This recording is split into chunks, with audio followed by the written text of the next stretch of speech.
সামিয়া এবং সারিকা উভয়ে চমকে উঠে ঘুরে তাকালেন।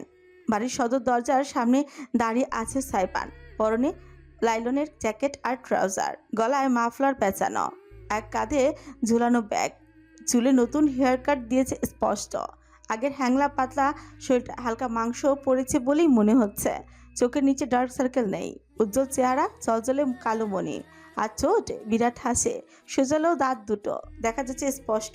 শারিকা ভরকালো, তবে সামি ভীষণ উত্তেজিত হয়ে পড়ল। লাফিয়ে উঠে সে দাঁড়িয়ে ছুটে গেলেন ছেলের দিকে। সাইবান দৌড়ে এসে কোনো কথাবার্তা ছাড়াই মায়ের কোমর জড়িয়ে তুলে চারিপাশে ভন ভন করে ঘোরাতে ঘোরাতে হাসতে লাগলো। সামিয়া ছেলের কাঁধ চেপে ধরলেন। আরে আরে আল্লাহ, নামা আমাকে, নামা। Hi dear bro, did you miss me? Bro আবার কি? মা হই তোর। তাতে কি, আমার বন্ধু না তুমি? নামা, ছেলে তোর কোমর ভাঙবে। সাইবান আস্তে করে সামিয়াকে নামিয়ে রাখলো। ধরফর করতে থাকা বুক চেপে সামিয়া হাসি নিয়ে চেরলেন এই ছেলের। হঠাৎ কি হলো? সেন্ট মার্টিনের বাতাসের এত জোর নাকি? সাইবান ঘুরে সারিকার দিকে এগোলো। বোন তার তখনও চোখে অবিশ্বাসের ঝ্যাপ ঝ্যাপ করে চেয়ে আছে। তির্যক হেসে ঝুঁকে খপ করে তার ফলের বাটি থেকে আপেল তুলে নিজের মুখে ঠুসে দিল সাইবান। খেয়ে খেয়ে এমনিতেই ঢোল হচ্ছিস, এবার কি ঢাক হওয়ার শখ হয়েছে? ইয়া শাই। তড়া করে লাফিয়ে উঠল সারিকা, বাইর চুল টেনে ধরল। ছাড় দিল না সাইবানও, বোনের লম্বা চুলের মুঠি টেনে ধরল। পুরুষ নির্যাতনের জন্য হাত নিষ্পিস করে সব সময় না? তোকে আমি মামলা দিয়ে দেবো শাই। দে না, আমিও তোর নামে পোস্টার ছাপাবো। পুরুষ নির্যাতক, জীবনে বিয়ে হবে না তোর। দুই ভাই বোন চুল টানাটানি করতে করতে সোফায় গড়িয়ে পড়লো। সামিয়া ঝাপড়া চোখে চেয়ে রইলেন। আজ কতদিন বাদে তিনি এই দৃশ্য দেখছেন, মনে করতে পারলেন না। এগিয়ে গেলেন তিনি, সাইবানকে তুলে অযথায় নিজের বুকের মাঝে জড়িয়ে ধরলেন। তার মাথা বরাবর চুমু খেয়ে ফিসফিস করলেন।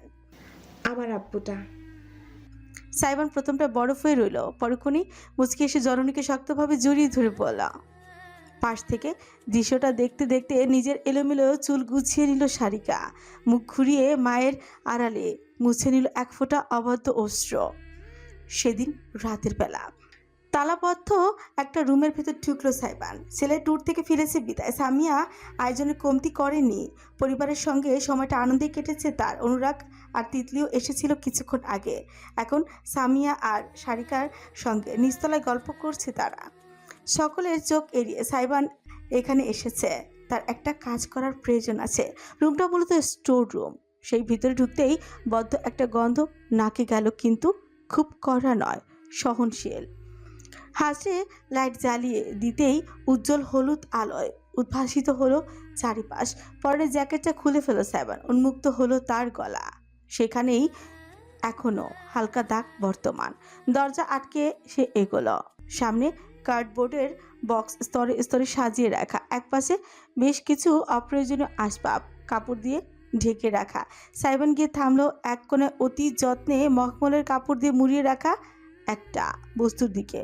হালকা ধুলোর স্তর জমেছে উপরে, সেদিকে দীর্ঘক্ষণ চেয়ে হাত তুলে সাইবান এক টানে মখমলির কাপড়টা সরিয়ে ফেলতেই ধুলো উড়ল বাতাসে মেঘের মতন। সেই ধোঁয়াটে আস্তরণ মিলিয়ে যেতেই দেখা মিলল বস্তুটির।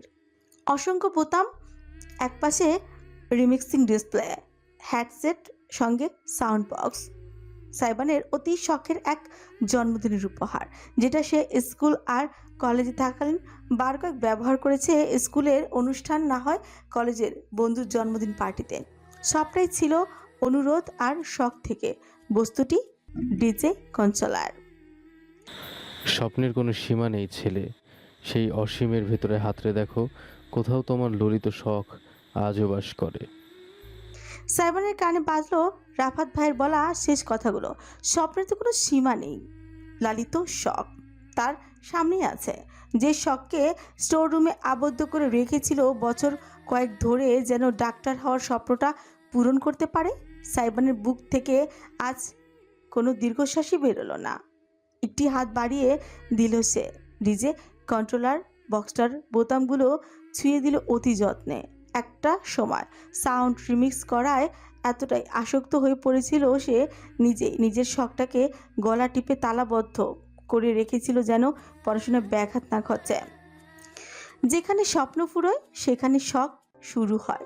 কন্ট্রোলারের দিকে তাকে মুচকে হাসলো সাইবান। আপন মনে ফিসফিস করলাম। তারা আমার চোখে অশ্রু দেখতে চেয়েছিল। আজ থেকে আমি প্রাণ খুলে হাসবো, শুধু হাসবো। তারা আমার অধঃপতন দেখতে চেয়েছিল, আমি তাদের আমার সফলতা দেখাবো। তারা আমাকে পায়ে ঠেলে দিয়েছিল, তাদের মাথায় উঠিয়ে রাখলেও আমি সেথায় ঠাঁই নেব না। তারা আমাকে রিচ ফ্যামিলির প্যাম্পার্ড কিড ভেবেছিল, আমি তাদের শয়নে স্বপনে আমার নামের জয়ধ্বনি শোনাবো। আমার নামটা তারা ভুলে যাবে না, ভুলতে পারবে না, ভুলতে দেব না। আমি সাইবান আলাদিন, ডিজে আলাদিন। যন্ত্র জবাব দিতে জানে না, যদি জানতো তবে বলতো। সাইবান বেশি ভাবল না, কন্ট্রোলার হেডসেট একে একে তুলে নিয়ে আপন মনে খানিক তির্যক হাসল। গলার প্রায় মিইয়ে আসা দাগটা হলদে আলোয় জলজল করে উঠল যখন সে বলল, are you ready my partner? Doctor সাইবান আলাদিন, স্বপ্নের শেষ। ডিজে আলাদিন, শখের শুরু। তিত্তির করে কাঁপছে গাছের পাতা, সনসনে হাওয়া গায়ে জাপটে দিয়ে বোঝাচ্ছে বৃষ্টি আসন্ন। কালো মেঘের আচরণে ছেয়ে গেছে অসীম গগন, চাঁদ তারা সেথায় বিলীন। সাইবান তাকিয়ে আছে অদূর দিগন্তে, যেখানে খুব ক্ষীণ আলোর রেখার প্রস্ফুটন। ধেয়ে আসছে সকাল, নতুন একটি দিনের সূচনা। বুকটা ভীষণ হালকা লাগছে এখন, যেন বহুদিন যাবৎ চেপে রাখা দুঃখের পাহাড় ধসে পড়েছে। বারান্দার প্রবেশ পথে দরজার সাথে হেলান দিয়ে নিঃশব্দে দাঁড়িয়ে ইরাম দৃষ্টি শূন্য চেয়ে আছে সাইবানের অবয়বে, যে এক জাগ্রত ধ্রুব তারা। অসভ্য ছেলে, মাস্তান, বড় লোকের বিগ্রানো বাচ্চা, সারাদিন নেচে কুদে বেড়ায়, মানুষের মনোরঞ্জন করে, নর্তক গিরের পয়সা, বেলাজ বেহায়া। সাইবানের কণ্ঠস্বর ধ্বনিত হলো বজ্র নরমতা। মানুষ এখনো আমাকে হাজার নামে ডাকে, কিন্তু বিশ্বাস করুন, এখন আর আগের মতন গায়ে লাগে না। যতদিন মানুষের কথা গায়ে লাগিয়েছিলাম ততদিন কষ্টে ছিলাম। এখন কোনো কিছুতে কিচ্ছু যায় আসে না, নিজের মতো বাঁচি আমি। যখন যা ইচ্ছা হয় তাই করি, মুক্ত পাখির মতো ডানা ঝাপটাই, আনন্দে বাঁচি। ব্যাস, এই তো চলছে বেশ। অতঃপর ঘটল অতর্কিত ঘটনাটি। সাইবান সম্পূর্ণ ঘুরে দাঁড়ানোর আগেই দরজাটা ছেড়ে ইরাম ছুটে এলো তার কাছে। লতানো দুই বাহু মেলে জড়িয়ে ধরল তাকে। নিজেকে সাইবান আবিষ্কার করলো অর্ধাঙ্গিনীর বুকের মাঝে। বজ্র উষ্ণতা আদুরে চৈচম্বর সহ্য হলো না তীব্র অনুভূতিটুকু। শক্তিশালী দুই বাহু আঁকড়ে ধরল ইরামকে, তার কাঁধে মাথা গুজে দিল সাইবান। নিজের কাঁধে উষ্ণ তরলের উপস্থিতি টের পেল রমণী। কাঁপা কাঁপা গলায় সাইবান ফিসফিস করল, সেদিন আমায় কেন তাড়িয়ে দিয়েছিলেন ইরাম আপু? যদি একবার আমার কথাটা শুনতেন, যদি একটাবার আমার মাথায় হাত রেখে বলতেন সব ঠিক হয়ে যাবে, হয়তো আমি বেঁচে থাকার একটা কারণ খুঁজে নিতাম। রাগ হয়েছিল আমার, ভীষণ রাগ।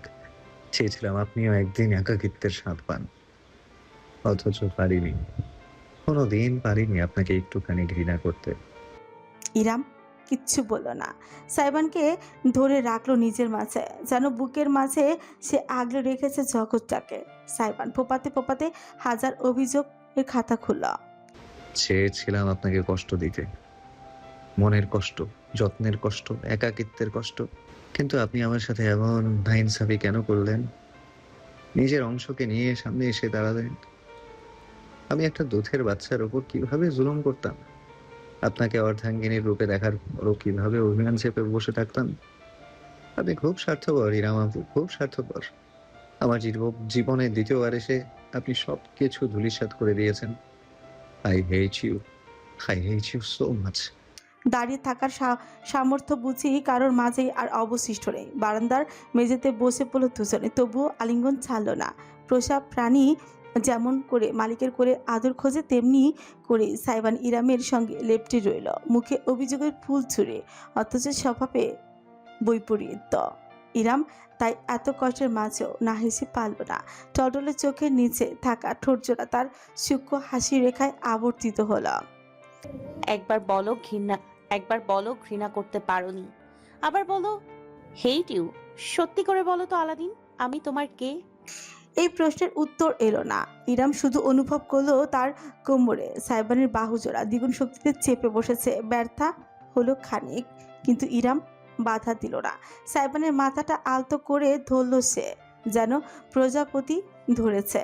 হালকা চাপলে পিষ্ট হয়ে যাবে। গালে গাল মিশিয়ে উষ্ণতা বিলিয়ে ইরাম বলল, সময় থাকতে আমরা আমাদের আশেপাশের মানুষগুলোকে গুরুত্ব দিই না। দাঁত থাকতে দাঁতের মর্যাদা বোঝা যায় না। কথাটা শুধু প্রবাদ নয়, বাস্তব। আমিও বুঝতে পারিনি, স্বার্থপরের মতন তোমায় ফিরিয়ে দিয়েছিলাম। যদি একবার তোমার কথা শুনতাম, যদি একবার তোমার বুক উজাড় করে তোমায় কাঁদতে দিতাম, যদি একবার আমার বুক উজাড় করে তোমায় কাঁদতে দিতাম, তবে হয়তো তোমার গল্পটা ভিন্ন হতো, সঙ্গে আমারও। এবার ইরামের অবাধ্য অশ্রু গড়িয়ে নামলো চপ চপ করে, রীতিমতো ফিসফিসিয়ে উচ্চারণ করলো সে। মাফ চাওয়ার মুখ আমার নেই, তবুও বেহায় হয়ে বলছি, মাফ করে দেয়া যায় কি আমরা আলাদিন? তাতে দাঁত পিষে ফেলল সাইবান, আক্রোশে ফুটল চেহারায় ফ্রিকুচকে গেল। ইরামকে নিজের মাঝে রীতিমতো পিষ্টন করে ফেলল সে।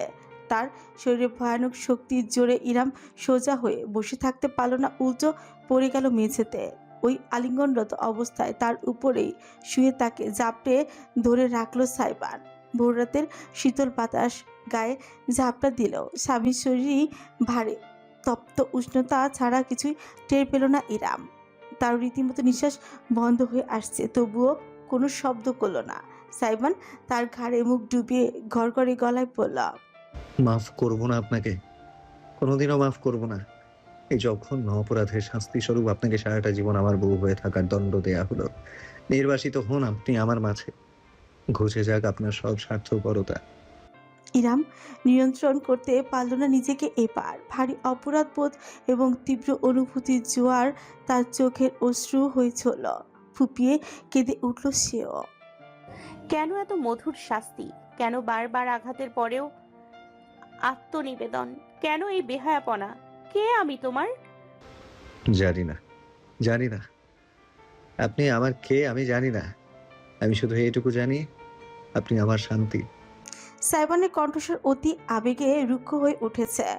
ইরামকে সে পারছে না শুধু নিজের শরীরের সঙ্গে প্লাস্টার করে পিষিয়ে মিশিয়ে ফেলতে। ঠোঁট কাঁপল তার, চোখের পাতা ভারী হয়ে এলো অনুভবে। সত্যি ইরাম কে তার?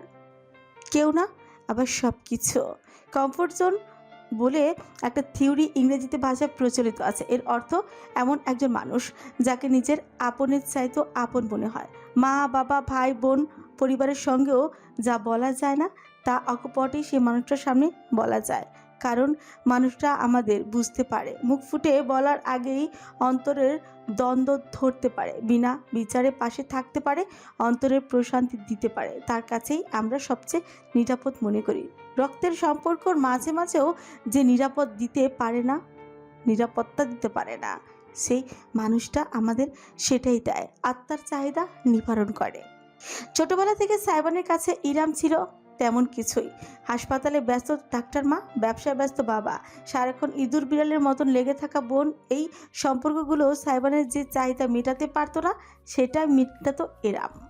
ইরামের দুয়ার থেকে ওই একবারই ব্যতীত কখনো খালি হাতে ফেরেনি সাইবান। ইরামের কাছে সবসময় তার জন্য দুদণ্ড সময় ছিল। নিজের ভাইদের খাওয়ানোর সময় সযত্নে সাইবানের মুখে গ্রাস তুলে দিত সে। তার সারা দিনের স্কুল পাগলামির কথা শুনতো, পড়াশোনায় টুকটাক সাহায্য করত। স্কুলে প্রথম একটা সুন্দর মেয়েকে দেখে ক্রাশ খাওয়ার কথাটা পর্যন্ত সাইবান কাউকে বলতে না পেরে ইরামের কাছে বলেছে। বিনিময়ে মুচকি হেসে তার লাল টুকটুকে গাল চেনে রমণী বলেছিল, আচ্ছা, আরেকটু বড় হও, যেদিন আমার কাজ সমান হবে সেই দিন ওই মেয়ের বাড়ি প্রস্তাব নিয়ে যাব, কেমন? অতপর একদিন হুট করে সাইবানের পছন্দ বদলে গেল। না, স্কুলের মেয়েটাকে আর ভালো লাগছে না তার। ইরাম আপুর মতন বুঝদার নয় সে। সেদিনও ইরামের কোলে মাথা রেখে পা দোলাতে দোলাতে সে বলেছিল, আপু, ওই মেয়ের বাড়ি প্রস্তাব পাঠাতে হবে না। কেন? ভালো লাগা বদলে গিয়েছে? এখন তবে কাকে ভালো লাগে? আপনাকে। ইরাম অবাক হয়ে মুচকে এসেছিল। আমার মাঝে ভালো লাগার কিছু আছে নাকি? অনেক কিছু আছে। এই যে আপনি আমার সব কথা শোনেন, আমাকে আদর করেন, আমাকে ভালোবাসেন। আপনি তোমাকে ভালোবাসি না আলাদিন। ইরামের দুষ্টু কথায় সেদিন ঠোঁট উল্টে ভ্যা ভ্যা করে কেঁদেও ফেলেছিল সাইবান। পরে ইরামই আবার তাকে বুকে টেনে সান্ত্বনা দিয়েছিল। আচ্ছা আচ্ছা, সরি বাবা, আমি আমার আলাদিনটাকে খুব ভালোবাসি। ঠিক আছে এবার? জি ইরাম আপু, আপনি কিন্তু শুধু আমার বলে দিলাম। কথাটা সাইবান শিশু মনের নিষ্পাপ আবদার হিসেবেই বলেছিল, ইরামও সেই হিসেবেই নিয়েছিল। কিন্তু আজ যদি বিশদভাবে ভাবা যায়, তবে সাইবান উত্তর পেতে বেগ পোহায়। সত্যি তো, ইরাম তার কাছে কি ছিল? ইরাম তার কাছে কি ছিল সেই প্রশ্নের উত্তর পাওয়ার আগেই ইরামের বাবা কিবরিয়া সাহেব ইন্তেকাল করলেন। আর শৈশবের সেই রঙিন দিনগুলোর সব মুখ থুবড়ে পড়ল, বছর পেরোলো, পারিবারিক দ্বন্দ্ব বাড়ল, সৃষ্টি হলো দূরত্ব। সেসবের ভিড়ে হারিয়ে গেল দুটো নিষ্পাপ সত্তার অটুট বন্ধন। ইরামের শরীরে জড়িয়ে থাকা গাঢ় সুবাস সাইবানকে বাস্তবতায় ফিরিয়ে আনো। চোখ বুজে গভীরভাবে প্রশ্বাস টানল সে। কাপা ঠোঁট ছুঁয়ে গেল অর্ধাঙ্গিনী কানের নিচের ত্বক। নিগুড়ো কণ্ঠে সে জানালো, আপনার বিয়ের দিন আমার কেমন লেগেছিল জানেন? মনে হচ্ছিল আমার আত্মার অর্ধেক অংশ কেউ জোর করে আমার কাছ থেকে ছিনিয়ে নিয়েছে। এতই তাড়াহুড়ো ছিল আপনার, একটুখানি আশেপাশে তাকিয়ে দেখা যেত না? আমার আত্মাটাকে ফিরিয়ে দেয়া যেত না? আরেকটু অপেক্ষা করা যেত না? ইরাম দু হাত স্বামীর পিছে ঠেকালো, নরম গলায় উত্তর করল, দৃশ্যে পড়ে গিয়েছিলাম যে কিভাবে অপেক্ষা করতাম। সমাজ তো কথার বাণী ছিঁড়ে খাচ্ছিল। ছোটবেলায় বাংলাদেশ ও বিশ্ব পরিচয় বইয়ে পড়েছি মানুষের কল্যাণের জন্যই নাকি সমাজের সৃষ্টি। তবে এই সমাজ আমাদের সুস্থভাবে বাঁচার অধিকার ছিনিয়ে নেয় কেন? বইয়ে কি ভুল শেখানো হয়েছিল? ইরাম উত্তরহীন। কিছু প্রশ্নের জবাব হয় না। সাইবান মুখ তুলল, হাতের উঁচু পিছে নিচের অশ্রু মুছে নিয়ে ইরামের দিকে হাত বাড়ালো। অর্ধাঙ্গিনীর অশ্রু বৃদ্ধাঙ্গুলে মুছল সযত্নে। খুব সুখে ছিলেন, ভালোবাসতেন তাকে? তাকে বলতে সাইবান যে অরণ্যকে বুঝিয়েছে ইরাম উপলব্ধি করতে পারল।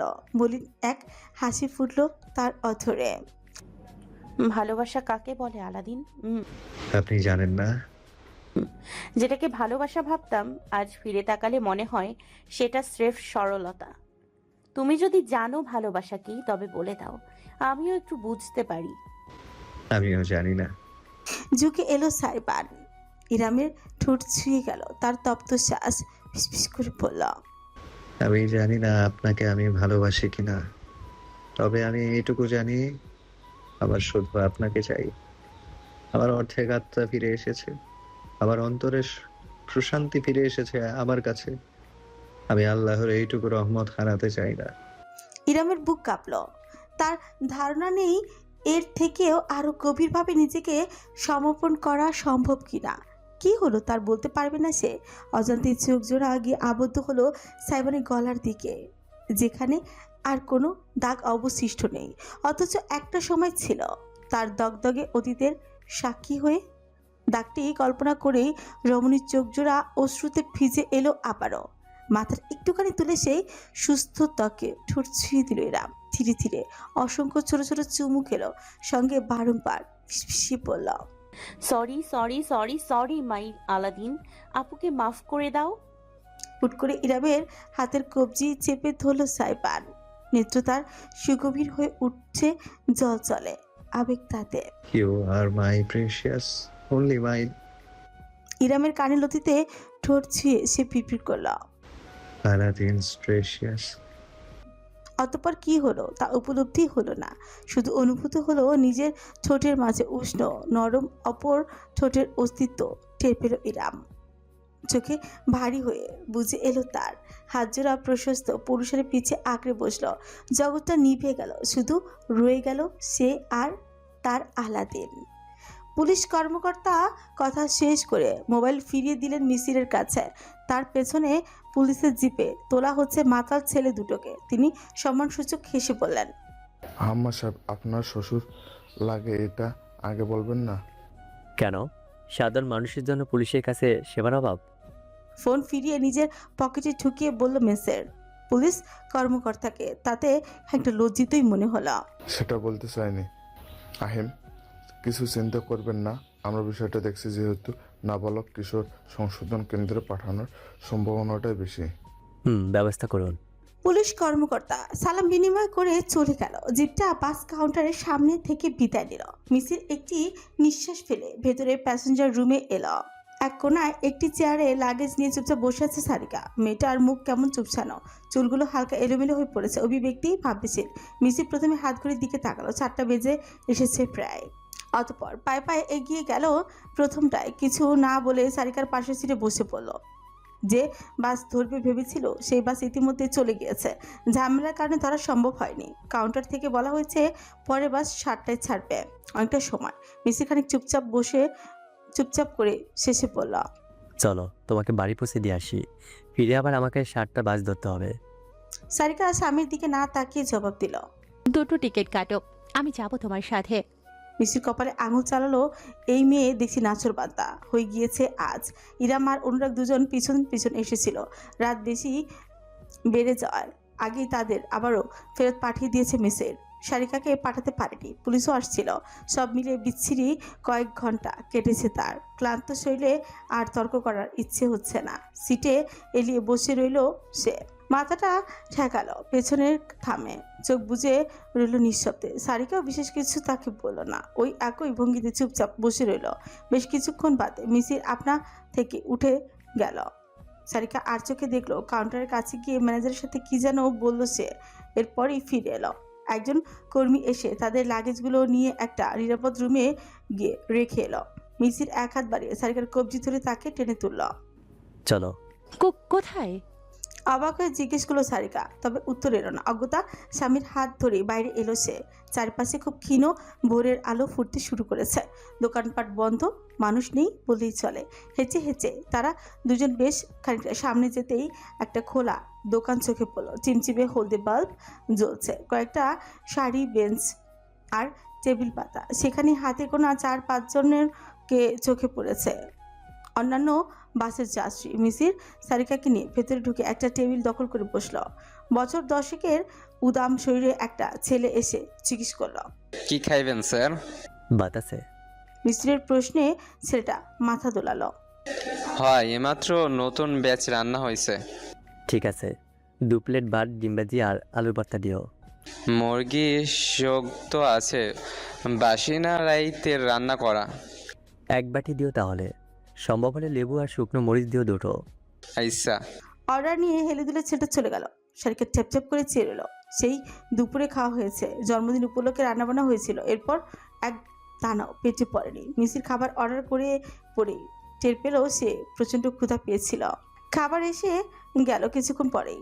বাস কাউন্টারের কাছাকাছি দোকানটায় চালায় এক মধ্যবয়সী মহিলা, নিজেই রান্না করে। রাত থেকে খোলা থাকে মূলত বাসের যাত্রীদের জন্যই। ব্যবসা মোটামুটি ভালোই, সঙ্গে রান্নাও।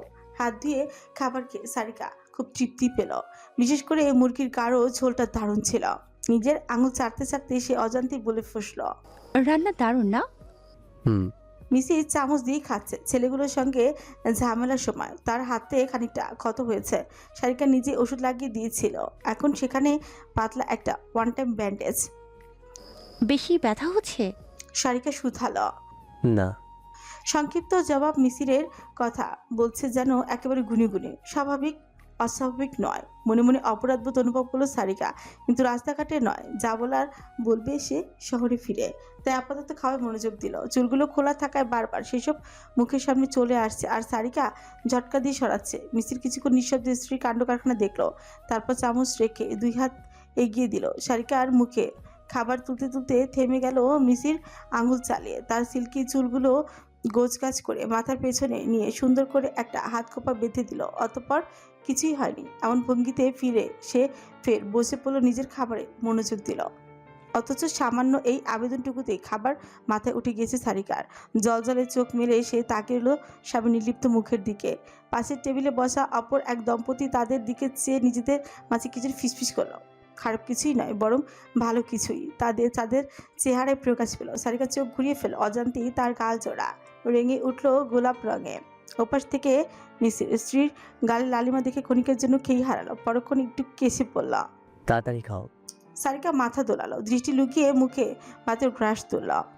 সেদিনের বিষণ্ণ রাতে সেই প্রথমবারের মতন হৃদয় মাঝে শীতলতার বদলে উষ্ণতা অনুভব করল। নাক ডেকে ঘুমে কাদা সুগন্ধা, শরীর যেন নয় একেবারে মমিতার।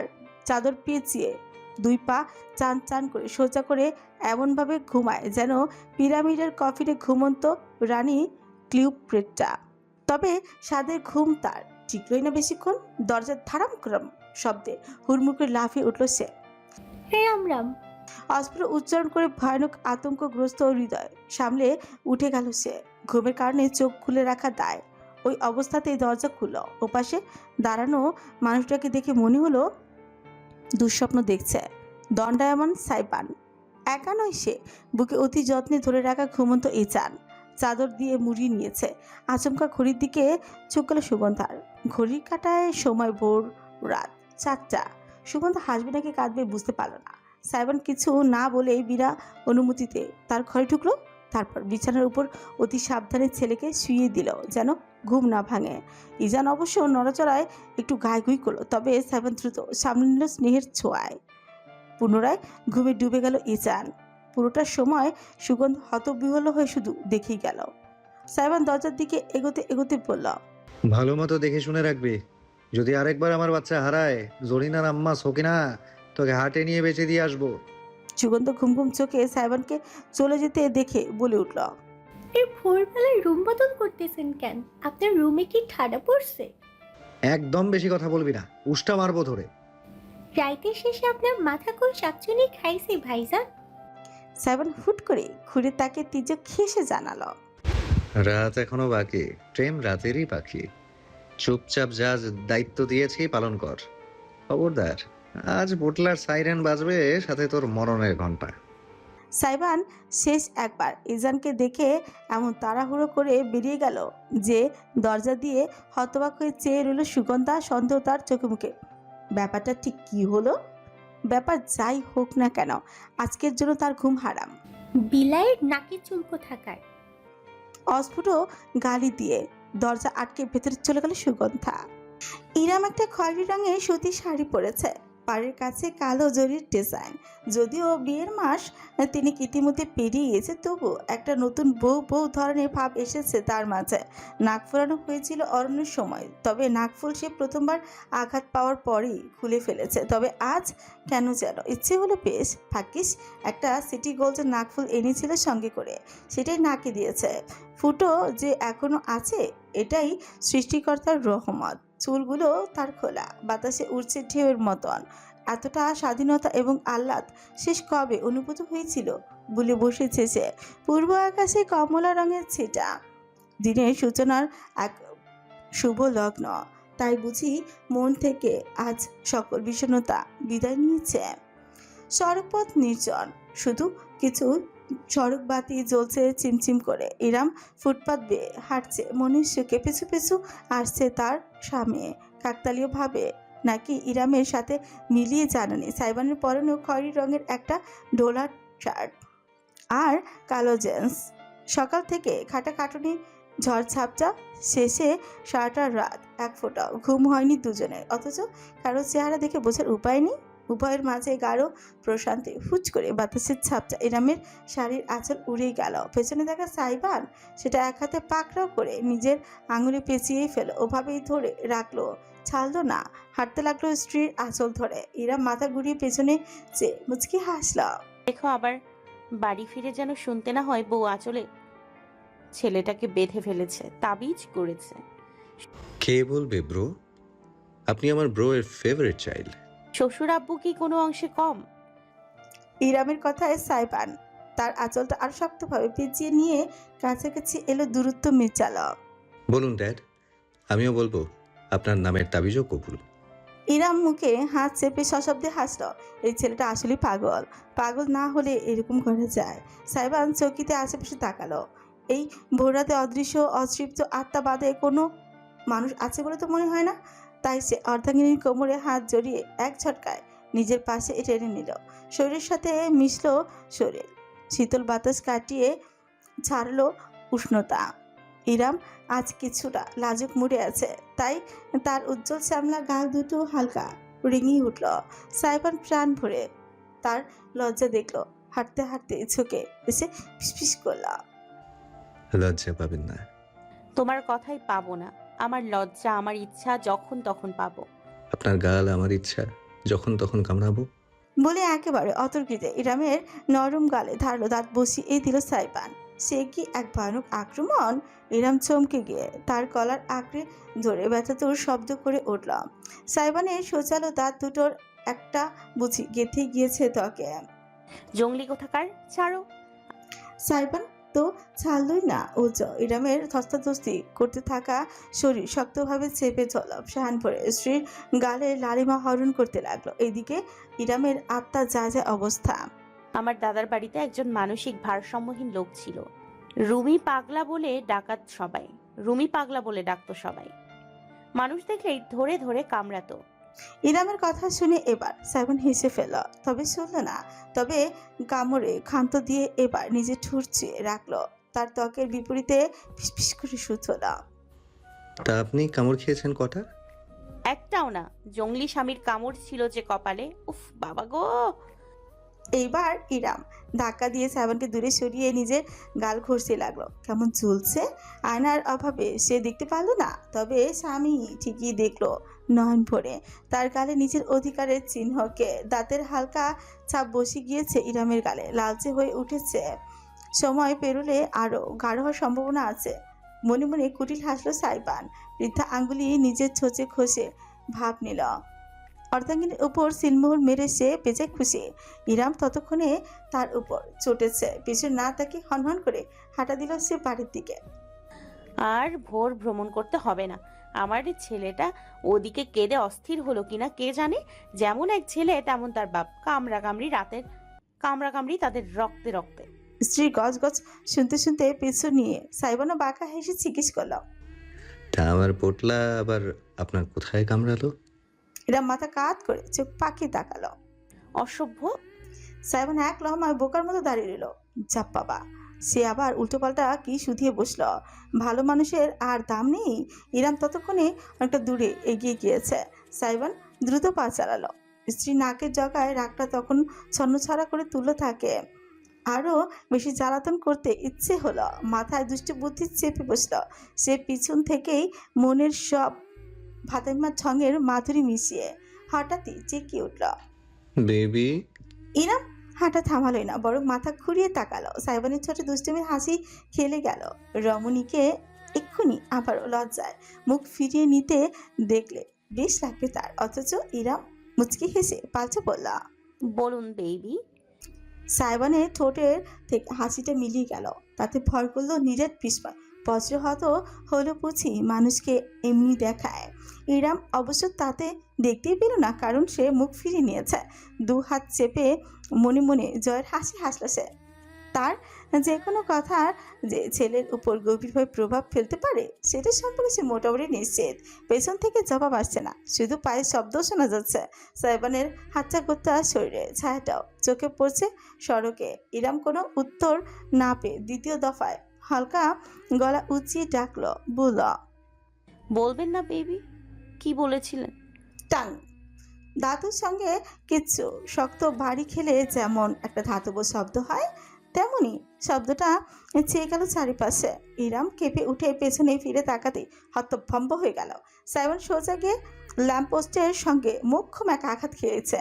একেবারে মাথা ঠুকে থাপাস করে পেছনে হেলে আছাড় খেলো বেচারা। হাত পা ছড়িয়ে ছান্দা ফুটপাতের উপরে শুয়ে পড়ল। ইরাম শাড়ির কুচি চেপে হন্তদন্ত হয়ে দৌড়ে গেল সাইমনের কপালের এক পাশটা টকটকে লাল, এর মাঝেই হালকা ফুলে উঠতে শুরুও করেছে। জায়গাটা দেখে ইরামের ভীষণ মায়া হলো। অথচ সাইমন প্রতিক্রিয়াহীন, চোখ জোড়া তার প্রসারিত চেয়ে আছে খোলা আকাশের দিকে, যেন আকাশের কোনো পরী তাকে সম্মোহিত করে ফেলেছে। তাই ব্যথা বেদনা তার গায়ে লাগে না। ইরাম তার পাশে হাঁটু গিরে বসে পড়ল। গাড়ির নিচে হাত দিয়ে মাথাটা তুলে নিচে খুলে রাখলো। আরে দেখে শুনে চলতে পারো না? বেশি ব্যথা লেগেছে? ইস ইস, কিভাবে ফুলছে। সাইমন চোখ ঘুরিয়ে ইরামের মুখের দিকে তাকালো। এবারও কোনো কথাই বলল না। ইরাম অবশ্য তার জবাবের আশাই নেই। শাড়ির আঁচল গুটিয়ে একটা কাপড়ের বলের মতন তৈরি করে মুখে ঠেকিয়ে গরম ভাপ দিল। অতঃপর সেটা সাইবানের কপালে ফোলার উপর চেপে ধরল। সাইবান এবার ব্যথা টের পেল, হিসিয়ে উঠল। ইরাম শিকুচকে শাসালো। হাঁটার সময় চোখ কি আসমানে থাকে? হুম, আপনার কোমরে। আবার নির্লজ্জের মতন জবাবও দিচ্ছে। থাপড়ে সোজা করে দিব একদম।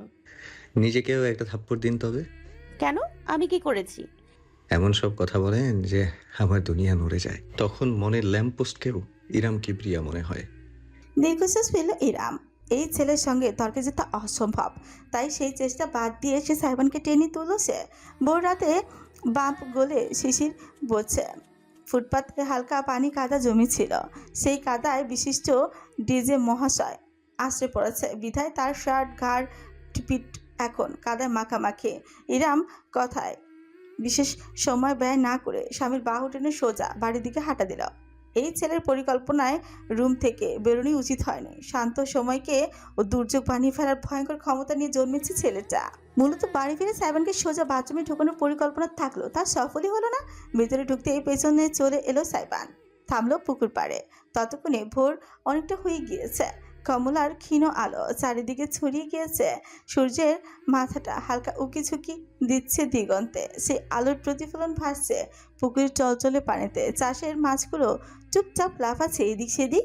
সেসবের কোনো তোয়াক্কা না করে সাইবান অভিজ্ঞ হাতে শার্ট খুলে পুকুরের সিঁড়িতেই ফেলে দিল। ইরাম পেছন থেকে তার কর্দমাক্ত শক্তিশালী পিচ দেখতে পেল। এই পাগল হয়েছো? ভোর ভোর পুকুরের ঠান্ডা পানিতে নামলে হয়েছে? জ্বর এসে বলবে আসসালামু আলাইকুম, ভালো আছেন? ভালো থেকে লাভ নেই, আমি আপনাকে খারাপ করতে এসেছি। সাইবান ততক্ষণে তর করে কয়েক সিঁড়ি নেমে গিয়েছে, পানি তার হাঁটু অবধি। পেছনে ঘুরে তাকালো সে। বরিশাল্লা মানুমুই, don't ever underestimate the power of a বরিশাল্লা। ইরাম তর্ক করার সুযোগটাও আর পেল না। সাইবান পুকুরে ঝাঁপ দিল। তার বৃহৎ শরীরটা পানির নিচে আড়াল হয়ে গেছে। মাছের বসবাস আছে বিধায় খুব একটা কাজে পুকুর ব্যবহৃত হয় না। গোসল তো নাই, তবে সাইবানের মতিগতি দুনিয়ার একমাত্র সেই বোঝে। ইরাম কপাল খুঁজল। ছেলেটার সঙ্গে সংসার বেঁধে তো ফেলেছে, কিন্তু এই এখন অস্থায়ীর বদলে স্থায়ীভাবে সারাটা জীবন এই টর্নেডোকে কিভাবে সামলাবে সেটাই ভেবেই বুক কাঁপছে তার। মাথা ঝাঁকিয়ে শেষমেশ বাড়ির ভেতরে চলে গেল সে। রুম থেকে তোয়ালে আর সাইবানের শুকনো টি শার্ট প্যান্ট নিয়ে এলো। ইরাম ফিরতে ফিরতে সাইবান গোটা সাথে ডুব দিয়ে দিয়েছে। উঠেছে পুকুরের একদম শেষ সিঁড়িতে দাঁড়িয়ে আছে, যেখানে পানি তার উদর সমান। রমণী ক্ষণিকের জন্য থমকালো। সদ্য উঠতে শুরু করা সূর্যের মায়াবী আলো সাইবানের উদম শরীরে খেলা করছে গলিত স্বর্ণের মতন। প্রশস্ত রোমহীন বুক বেয়ে চপচপ করে গড়াচ্ছে পানির ফোঁটা, যেন মুক্ত দানা।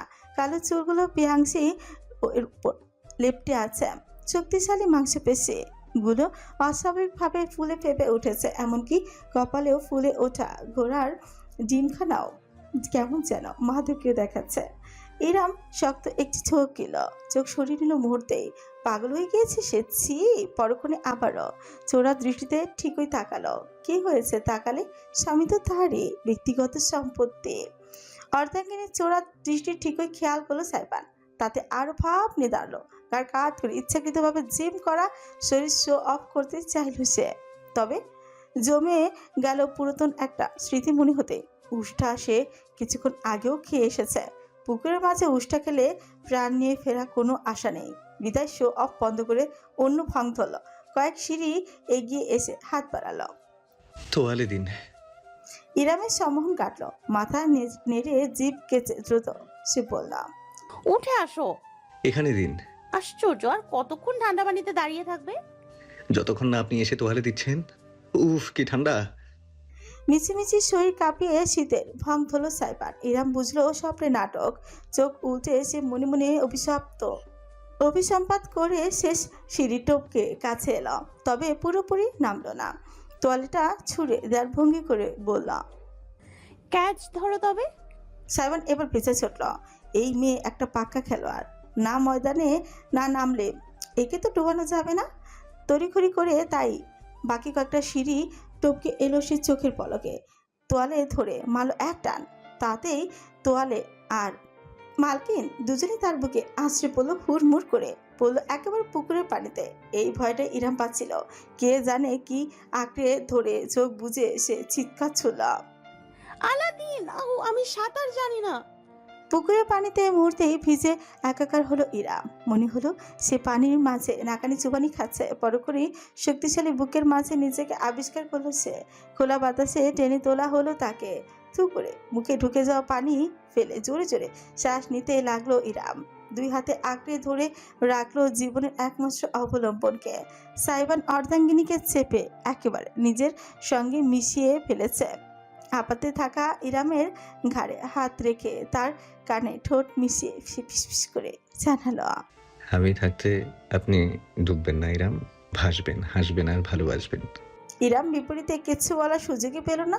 ঠোঁটের উপর তৎক্ষণাৎ আরেক জোড়া ভেজা ঠোঁটের স্পর্শ পেল সে। সকল শব্দ বিলীন হলো। পুকুরের ঠান্ডা পানির সকল শীতলতা মুহূর্তে বিদায় নিল। তপ্ত অনুভব ঘিরে ধরল চারিপাশ থেকে। শৃঙ্খলের মতন ইরামের হাতের নখ গেঁথে গেল সাইবানের খোলা পিছে। তাতে একটু দমল না অনুভূতির বিনিময়। বেশিক্ষণ অবাধ্যতা দেখানো গেল না। আত্মসমর্পণে বাধ্য হলো ইরাম। পানিতে নয়, ডুব দিল অনুভূতির গভীরতায়। উদীয়মান সূর্য তাদের স্বর্ণের শৃঙ্খলের মতন বেঁধে ফেলল চারিদিক থেকে, যেন পৃথিবীর বুকে ছোট্ট এক টুকরো স্বর্গভূমি। ইরামের ঠোঁট ছেড়ে তাকে শ্বাস নেওয়ার সুযোগ দিয়ে সাইবান মুখ ডোবালো গলায়। সিক্ততা সময়টাকে করে তুলল মাতাল। যত জোরে বাতাস বইল তত উন্মাদ হয়ে উঠল সাইবান। তার ঠোঁটজোড়া এসে থামলো ইরামের নাকফুলের উপর। দারুণভাবে ছুঁয়ে গেল তা। কুসংস্কার হলেও মেয়েদের নাকফুল যেন একজন স্বামীর আলাদা রকম গর্বের বিষয়। সেই গর্ব সাইবানও আজ অনুভব করলাম। গ্রহণ করেছেন আমায়? ইরাম চোখ তুলে তাকালো। সাইবানের জল জল দৃষ্টির সঙ্গে দৃষ্টি মিলিত হলো তার। বুকের ভেতর দামামা বাজলো। মুহূর্তেই অজানা ভয়রা ঘিরে ধরল আবার। নতুন শুরু। যদি পরিণতি একই হয়, যদি আবারও ঘটে বিচ্ছেদ, মূল্যমালিন্য, তবে কি ইরাম সইতে পারবে? পারবে না। কিন্তু এই ছেলেটা নিরাপদ, নিষ্পাপ ছেলেটা সেই শিশুকাল থেকে তার জন্য অপেক্ষার চাদর বিছিয়ে বসেছে। আবেদন নিবেদনে তাকে পরিপূর্ণ করে দিয়েছে তার সন্তান। আজকাল ইরামও মাঝে মাঝে ভুলে বসে ইজান অরণ্যর সন্তান। নিজের সন্তানের মায়া ভরা মুখটা দেখলে হুট করে কোথা থেকে যেন সাইবানের চেহারাটাই মানুষ পটে ভর করে। এই হাসি খুশি পুরুষটি যার মজা ঠাট্টায় জগৎ নাচে, সে নিরালা নির্ভীতে একলা কাঁদে। তার কান্না কেউ দেখে না। অজান্তেই সাইবানের কাঁধে তার দুহাত আর শক্তভাবে চেপে বসলো। আঙুলের দাগ পড়ল ফর্সা ভেজা ত্বকে। মনে মনে ভাবল ইরাম, আজ থেকে তার দায়িত্ব বেরিয়ে গেল। একটা বাচ্চা নয়, এখন থেকে দুটো বাচ্চাকে মানুষ করতে হবে তার। আগলে রাখতে হবে তার ব্যক্তিগত সকল কুলসতা থেকে।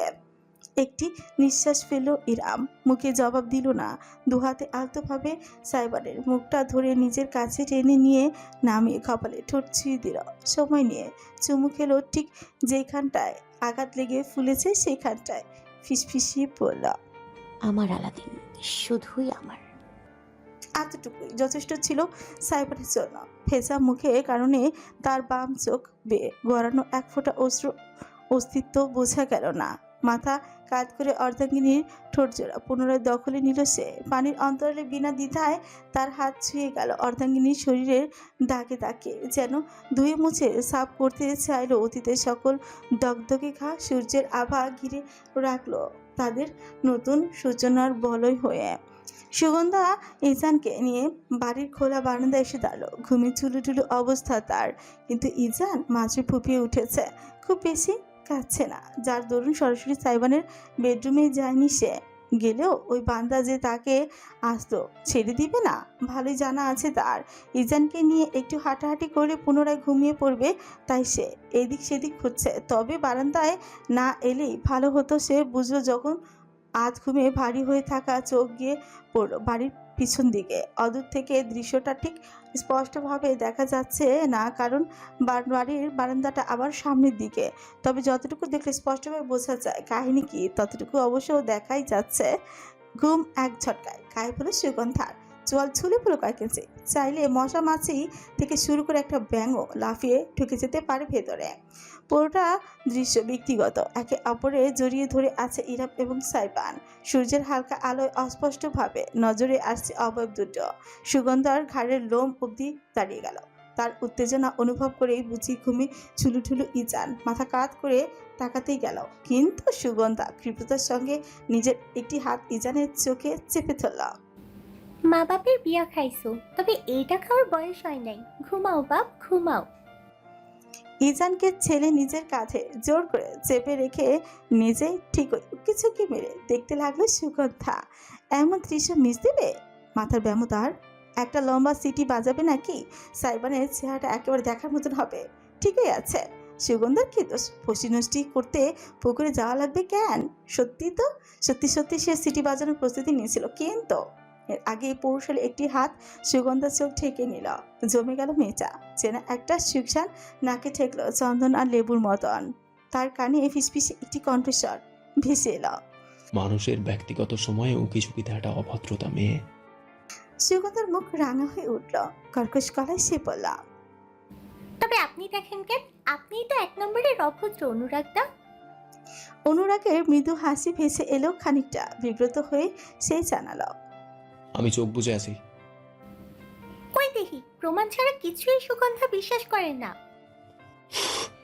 বড্ড বেশি কথা বলো মেয়ে। অপর হাতটা সুগন্ধার ছোঁচের উপর চেপে জোর করে তাকে চেনে ভেতরে নিয়ে গেল অনুরাগ।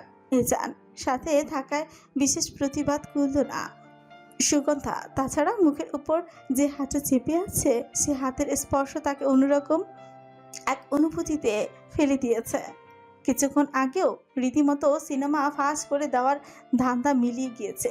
আর কোনো ইচ্ছে নেই, সবটুকু ইচ্ছে এখন শুধু পুরুষটিকে দেখার। তাই চোখের উপর হাতটা ছেলে সরালো সে। নয়ন তুলে তাকালো। সত্যি চোখ বুজে আছে অনুরাগ। চোখের পাপড়িগুলো ঘন এবং ভীষণ লম্বা। সুগন্ধা তাকাতে মিটমিট করে চোখ মেলে তাকালো অনুরাগ। মৃদু হেসে বলল, তুমি তো ভয়ানক দুষ্টু। কেন, আপনার কি ভদ্রমাইয়া পছন্দ? প্রশ্নটায় আটকে গেল অনুরাগ। ফ্যালফ্যাল করে ছিঁড়ল সুগন্ধার মুখপানে। এর বেশি কিছু করার অবশ্য সম্ভবই হলো না। এর আগেই বিকট একটা শব্দে কেঁপে উঠল বাড়িটা। অনুরাগ তৎক্ষণাৎ উল্টো ঘুরে দৌড় দিল। সুগন্ধা ইজানকে বুকে চেপে ছুটল। দুজনই পৌঁছালো বসার ঘর। অতঃপর জমে গেল সম্পূর্ণ। বাড়ির সদর দরজায় হাট করে খোলা, আর চৌকাঠের উপর মুখ থুবড়ে পড়ে আছে তেতলে। পরনে আটশাট পোশাকটায় গায়ে লেপটে আছে। হাতে একটা কালচে বোতল, সেটার মুখে বেয়ে স্বর্ণালী তরল মেঝেতে গড়াচ্ছে। তিতলি। না পারতে অনুরাগ উদ্বিগ্ন হয়ে চেঁচিয়ে উঠল। তিতলি মাথাটা কাত করে তাকালো। চুলগুলো এলোমেলো হয়ে মুখে লেপটে আছে তার। ফিক করে হাসল সে। টানা টানা মাথার কঞ্চে পড়ল। আমার ডাউনফল মোবারক দোস্ত, মোবারক।